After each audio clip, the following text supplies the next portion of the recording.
Have my dog with me. Let's do this, dog. Because we're going to clear out some mines.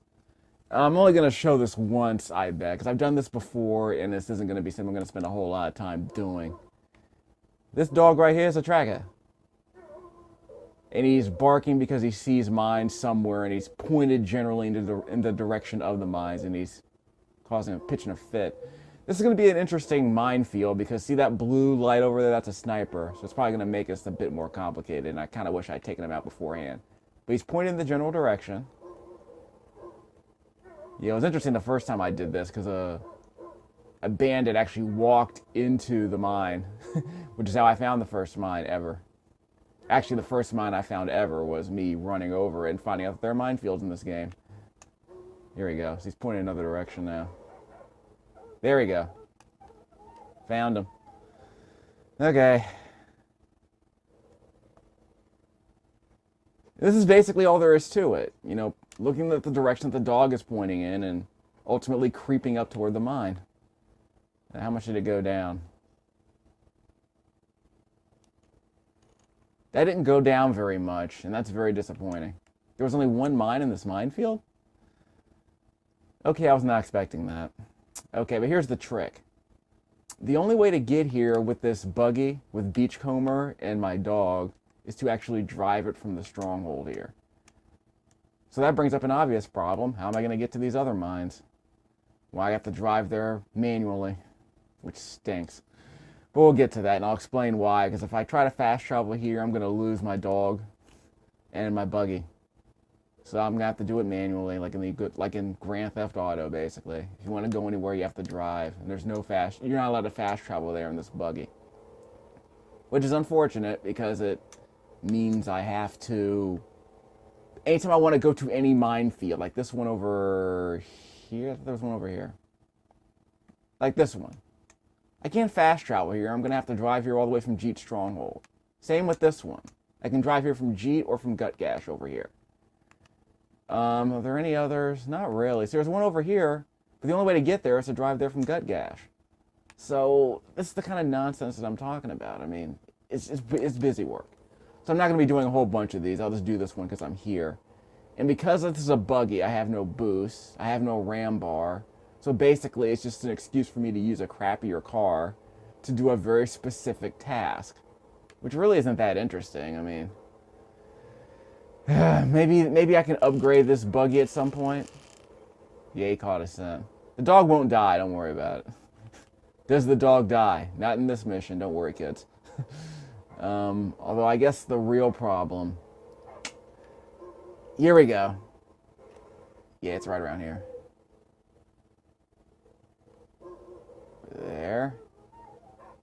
There we go. Let me back up a bit. Yeah. It's not exit from the car onto the mine. And no, I'm not going to try and walk over it. I'm just going to... Oh, they added scrap. Yeah, because I cleared out some of these camps over here. Let's see. Yeah, this one. Stank Gum Camp, I think it was called. There's these little blue icons over here. I clear these out, and my allies run over it. My Rough Riders take it over and break everything down into scrap, which they give me in increments, I think, of about 10 or 15 game minutes. I'm not sure. I'm not going to worry about the respawn rate. Okay, there are other mines here. Let's see what else is going on. Yeah.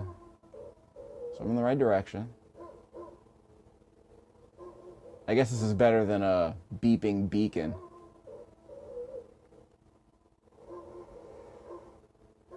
Cute dog, by the way.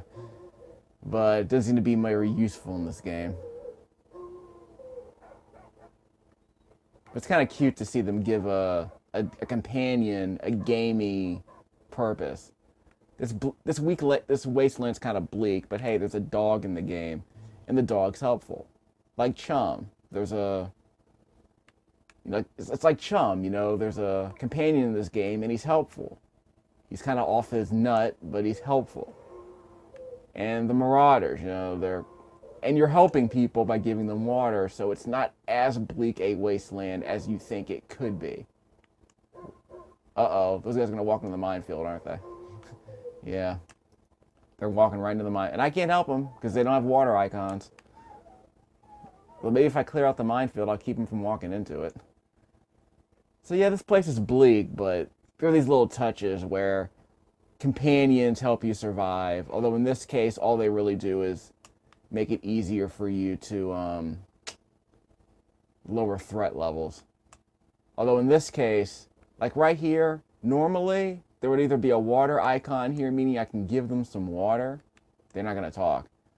Or they'll walk right into the minefield, which I guess is for yucks, but you know. That's one of the ways you know there are mines in this game. Either you run into them accidentally or they're uncovered on the map via the stronghold, if I'm not mistaken. Or through doing that Dinky D mission, or he'll yap, and that's how you know there are mines nearby. Okay, so I'm going to explain why I can't just... Okay, so why can't I just go around the map and just, you know, fast travel to the next minefield? Well, here's why. First of all, I can't activate this fast travel point, so FDS. Not the least bit interested in doing that right now. But what's somewhere I want to go? Let's say I want to go... Not there. You want to clear out a legion eventually. Yeah, so let's say I want to go here and clear out a stank gum camp legion or something, or rather. So I'll fast travel there. Wait, not there. Let's say I want to clear out... well, I have to clear out one, so I'll just clear out this one. So I'll fast travel here. Will I be able to bring my dog and buggy with me? Of course not. Because if you fast travel, you lose the car that you're riding in unless it's your magnum opus. You're only allowed to fast travel with a magnum opus. So if you want to take your magnum opus everywhere, then fast traveling is great. But you can't fast travel with any other car, apparently. And that sucks. So we'll get to that in a moment. In the meantime, we'll probably end up doing some fighting. I don't want to go into that. You don't want to go into that camp. Yeah, well, heck with it. Which one's harder? They're both hard. Which is fine. I can also get intel on this. Ooh, a top dog camp. I'll probably end up doing that one later. But you see my dilemma, right? So I am not going to be able to go there. But what I will be able to do... just a second. What I will be able to do is to go down here. So let's set that up. I'll see if I can take on a convoy in the meantime. Why not? It's unfortunate, but that's the way the cookie crumbles. Dumb open world gaminess. There's also a sniper down there I probably need to take out, so we'll make that work. On my way, son. Okay, there was a convoy around here, wasn't there? Yeah. It's west of here. So let's see if we hit a convoy here. So I admit at this point in the game I'm coming into a problem where it's abnegation uber all. I mean, there is a car-based skill tree, which is interesting. There is some meaningful world building in terms of, you know, this open world having elevation mattering, having snipers matter because they determine where you can go safely, having these little intel points over here to point out, you know, secret areas. But I'll get to that later, because what's bugging me about these intel areas is that they give me intel that I don't need. Basically, I can get into this camp no problem. All I have to do is kind of hover around it with my car and kind of scope out the area and take out any snipers that I see. If I take my time, I don't need intel. But the intel might tell me, okay, maybe there's a secret entrance over here, or maybe there's a sniper's den over there, and there's a war crier. I can figure that out on my own. So I don't see the point of this intel, really. I don't get anything for it. I don't get anything that's really necessary. I haven't dealt with any camps basically where I needed the intel to survive. I just take my time and take everything out piece by piece, and I'm fine. So that turned out to be a big wasted opportunity. There's a I'll go for the convoy in a second. Probably won't go well, but I'll go for the convoy. I can break that down. And I missed. And I don't have a level 4 harpoon. Okay. It's gonna take a while. Okay, so getting back to the point, yeah, this game is all about abnegation, apparently. The only value it seems to have is in building up the skill tree of your car and in the abnegation that goes with doing a lot of little things over time as the mood strikes you. So things like this. I won't go out of my way to look for a scarecrow to bring down so that I can drop the threat level. I'm doing this gameplay loop because I just happen to be in the area doing other things.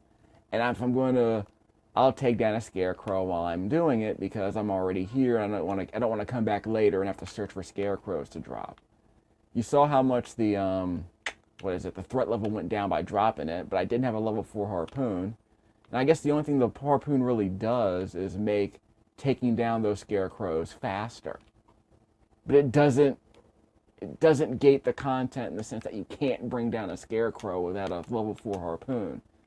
It just makes bringing them down more difficult, more tedious, let's be honest. It means you have to ram it 5 times instead of just pulling it down with a harpoon. Woo! I'm not dead. Thankfully, you can survive falls like that in this game. So let's see if I can hit a convoy, because I haven't done a convoy yet, and that'll probably make this video worth it.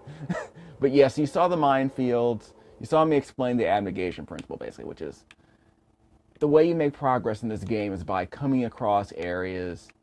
Basically, it's by focusing your time on completing big tasks like this to advance the story. And once this is story-based. So if I want to advance the story, I'll do this. And then I will, while I'm in the area, I'll take on a few of these minor tasks along the way, like the sniper right here. I'm not going to go out of my way to take out a sniper. But if I'm already in town, I might as well just take out the sniper. I mean, why the heck not? And that's sort of my principle about how I'm going to deal with the rest of this game. As long as I'm willing to play it, I'm basically going to have to look for things that I want to do and then do the minor stuff along the way so that I can make some kind of progress. Yeah, some of this sounds pretty cute. I'll fast travel there later. But I'll hit the convoy. There was a wasteland objective where I have to find stuff and then mark it. So I'll see how that goes. But I still want to look for a convoy. Actually, I can do a convoy at any time. So in the meantime, I'll fast travel here. And there's a convoy here, right? It circles the fast travel point. So while I'm on my way to the sulfuric vent, I'll look for a convoy. Again, multitasking. If I'm going to make a to-do list, you know, it's like when you're, like IRL. If you want to save gas in the real world, do multiple tasks at once.